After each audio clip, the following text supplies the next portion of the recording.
San Antonio. நாங்கள் வந்து first வந்த பிளேஸே வந்து சான் ஆண்டனியோ ரிவர் வாக் தான். இது வந்து இங்கே ரொம்ப ஃபேமஸான பிளேஸ். இங்கே சான் ஆண்டனியோ வரவங்க யாருமே வந்து இந்த பிளேஸை மிஸ் பண்ண மாட்டாங்க. அந்த மாதிரி இது வந்து ரொம்ப ஸ்பெஷலான பிளேஸ். நாங்கள் வந்து கிட்டத்தட்ட ஒரு ஈவினிங் டைம் மாதிரி தான் வந்தோம். பட் இருந்தாலும் வந்து வெயில் ரொம்பவே அதிகமாக இருந்தது. பட் வெயில் கொஞ்சம் கம்மியாக இருக்கிற டைம், ஒரு ஈவினிங் 6-7 அந்த மாதிரி டைமில் வந்தால் கொஞ்சம் நல்லாவே இருக்கும். ஏன்னா வந்து வெயில் குறைஞ்சிருக்கும், ஃபுல்லாக சுற்றி பார்க்கவும் நல்லாயிருக்கும். இந்த ரிவர் வாக் வந்து பார்த்திங்கன்னா நம்ம வந்து ஃபுல்லாக வந்து போட் இருக்கு இல்லையா, போட்டில் கூட சுற்றி பார்க்கலாம். அது இல்லாமல் வந்து நம்ம நடந்தே சுற்றி பார்க்கலாம். Quick safety rules to go over before we get inside the wooden rails at all times. Now we do have 40 life jackets right into these panels up here by me. Some of them wrappers, they've never been used. If you இந்த போட்டில் போகணும் அப்படின்னா வந்து நம்ம ticket எடுக்கணும். Ticket அங்கே முன்னாடியே counter மாதிரி இருக்கும், இல்லை ஆன்லைனில் கூட புக் பண்ணிக்கலாம். எடுத்துட்டோம் அப்படின்னா கிட்டத்தட்ட ஒரு 30 to 35 மினிட்ஸ் வந்து ஃபுல் ரைட்ஸ் ஃபுல்லாக சுற்றி காட்டுவாங்க இந்த ரிவர் வாக் ஃபுல்லாகவே. இல்லைனா நம்ம நடந்து கூட போய் பார்க்கலாம். You get a hotel built very quickly. What they did is they called on a graduate for all soaps in the dishes, towels on the racks, Bibles in the drawers. The beds were made. He loaded those over here. It's going to be on the left when we do take a look past the first 4 floors. You'll see that every room. இந்த போட்டு வந்து right பண்ணிட்டு வரவங்க வந்து ஒரு guide மாதிரி. So அங்கே சுற்றி வரும்போது என்னென்னலாம் இருக்குது அப்படின்னு சொல்லிட்டு ஒவ்வொன்றும் எக்ஸ்பிளைன் பண்ணிட்டே வருவாங்க. அங்கே இருக்க ஸ்டாச்சூஸு, அது இல்லாமல் பில்டிங்ஸ் எப்போ கன்ஸ்ட்ரக்ட் பண்ணாங்க, அது இல்லாமல் அங்கே நிறையா ஹோட்டல்ஸ்லாம் இருக்கும், நிறையா ரெஸ்டாரண்ட்ஸ் இருக்குது பக்கத்துலேயே. அந்த ரிவர் புக் ஃபுல்லாகவே வந்து நிறைய ரெஸ்டாரண்ட், ஷாப்ஸ் இதெல்லாம் தான் இருக்குது. ஸோ அதை பற்றி ஃபுல்லாக வந்து எக்ஸ்பிளைன் பண்ணிட்டே இருப்பாங்க.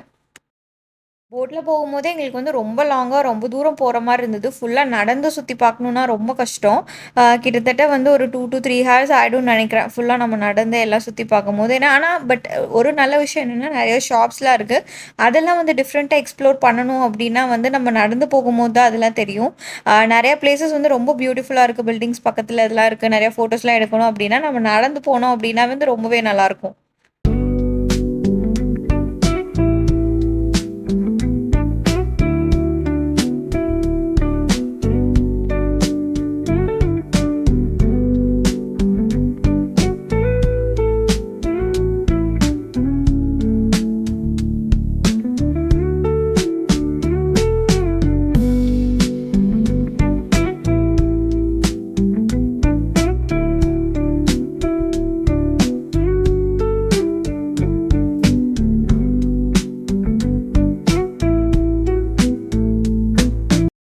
அங்கே மேலே இருந்த பிரிட்ஜ் ஆக்சுவலி என்ன அப்படின்னா, நம்ம ஏதோ விஷ் பண்ணிட்டு அது ஏதோ லாக் மாதிரி இருக்குது, நம்ம அதை வாங்கிட்டு அந்த இடத்துல லாக் பண்ணி இது பண்ணிக்கலாம் போல். பண்ணிவிட்டு அந்த கீயை வந்து இங்கே தண்ணிக்குள்ளே போட்டுருவாங்க போல். அது டிஃப்ரெண்ட்டாக நம்ம இந்த மாதிரி மூவிஸ்லலாம் பார்த்துருக்கோம் இல்லையா, அது எக்ஸாக்டாக என்னன்னு தெரியல. நாங்கள் மேலே அந்த பிரிட்ஜுக்கு போகல, அதனால் என்னன்னு தெரியல. இங்கே சைடில் சுற்றி இருக்கிறது எல்லாமே வந்து ரெஸ்டாரண்ட்ஸ் தான். நிறைய டிஃப்ரெண்ட் குவிசின்ஸ் இருந்தது, நிறைய இட்டாலியன், அமெரிக்கன், அது இல்லாமல் வந்து நிறைய மெக்சிகன், இந்த மாதிரி ரெஸ்டாரண்ட்ஸ்லாம் நிறையாவே இருந்தது. டிஃப்ரெண்ட் டைப்ஸ் ஆஃப் ஃபுட்ஸ் கூட வந்து இங்கே நம்ம ட்ரை பண்ணி பார்க்கலாம். ஆக்சுவலி நைட் டைம் வந்தால் இங்கே ரொம்பவே சூப்பராக இருக்கும்னு நினைக்கிறேன். ஈவினிங் வந்து நாங்கள் போன டைமில் வந்து அவ்வளோ டெம்பரேச்சர் வந்து ரொம்பவே ஹாட்டாக இருந்தது. கிட்டத்தட்ட வந்து 100 டிகிரி ஃபாரன்ஹீட் கிட்டே இருக்கும், அவ்வளோ வந்து ரொம்ப ஹாட்டாக இருந்தது. பக்கத்துலேயே பார்த்தீங்கன்னா இந்த ரிவர் வாக் ஒட்டியே வந்து அலமோ மார்க்கெட் அப்படின்னு இருக்கும். ஃபுல்லாக ஷாப்ஸ் தான், மால் மாதிரியே இருக்கும் பார்க்க. நிறைய டிஃப்ரெண்ட் டைப்ஸ் ஆஃப் ஷாப்ஸ் அதெல்லாம் நிறையா இருந்தது. உள்ளே வந்து நிறையா இங்கேயும் வந்து ஃபுட்ஸ் ரெஸ்டாரண்ட்ஸ்லாம் இருக்குது. இந்த இடத்துக்கு உள்ளே வந்து வெளியே அவ்வளோ நல்லா சுற்றி பார்த்துட்டு உள்ளே வந்தால் ஏசியில் கொஞ்ச நேரம் ரிலாக்ஸ் பண்ணிட்டு போகலாம். ஏன்னா ஈவினிங் டைமே அவ்வளோ ஹாட்டாக இருந்ததுனால.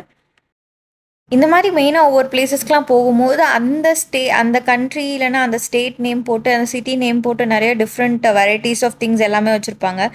ட்ரெஸ்ஸஸில் மட்டும் இல்லை, கீ செயின் இந்த மாதிரி நிறையா இருக்கும். நான் எங்கே போனாலும் வந்து அட்லீஸ்ட் ஏதாவது ஒரு மேக்னெட்டாவது கலெக்ட் பண்ணும் அப்படின்னு சொல்லிட்டு வந்து வாங்கிடுவேன். இப்போ நான் ஃப்ளோரிடா போனப்பையும் அதே மாதிரி தான். ஏதாவது தீம் பார்க்ஸ் போனாலும் அங்கே ஏதாவது மேக்னெட் வாங்கணும் அப்படின்னு நினச்சி வாங்கிடுவேன். அதே மாதிரி தான் சரி சான் ஆண்டனியோ வந்து மெயினாக இந்த ரிவர் வாக் ரிலேட்டடாக ஏதோ ஒரு மேக்னெட் வாங்கணும் தான் பார்த்துட்டு இருந்தேன். இப்போது ரீசெண்ட் டைம்ஸில் அது வந்து ஒரு நல்ல மெமரியாகவே இருக்குது. ஸோ அதனால நான் வந்து மெயினாக அந்த மேக்னெட்ஸ் தான் ஏதோ ஒன்று வாங்கணும் அப்படின்னு சொல்லிட்டு வாங்கியிருந்தேன். நிறைய டிஃப்ரெண்ட் டைப்ஸ் ஆஃப் கப்பெல்லாம் குட்டி குட்டியாக கொஞ்சம் ரொம்பவே அழகாக இருந்தது. பட் ப்ரைஸஸ்லாம் பார்க்கும்போது ஓரளவுக்கு இதாக தான் இருக்குது. இந்த மாதிரி மக் கப்ஸ் எல்லாம் வந்து ரொம்ப சின்னது. இது ஆக்சுவலி கிட்ஸ்க்கு மாதிரி வச்சுருந்தாங்க, ரொம்ப க்யூட்டாகவே இருந்தது. பட் ப்ரைஸ்லாம் வந்து கொஞ்சம் காஸ்ட்லியாக தான் இருந்தது. ஆண்டனியோ போனால் ரொம்பவே வந்து மிஸ் பண்ணாமல் போக வேண்டிய பிளேஸ் இதுவும் ரிவர் வாக். அதுவும் ஈவினிங் டைமில் ஒரு நைட் டைமில் போனால் வந்து ரொம்ப சூப்பராக இருக்கும். அந்த போட்டிங் கூட கிட்டத்தட்ட வந்து ஒரு 10 o'clock வரைக்கும் இருக்கும். ஸோ அதனால் அதில் போகணுன்னா கூட ஈவினிங் டைம் அந்த மாதிரி போகலாம்.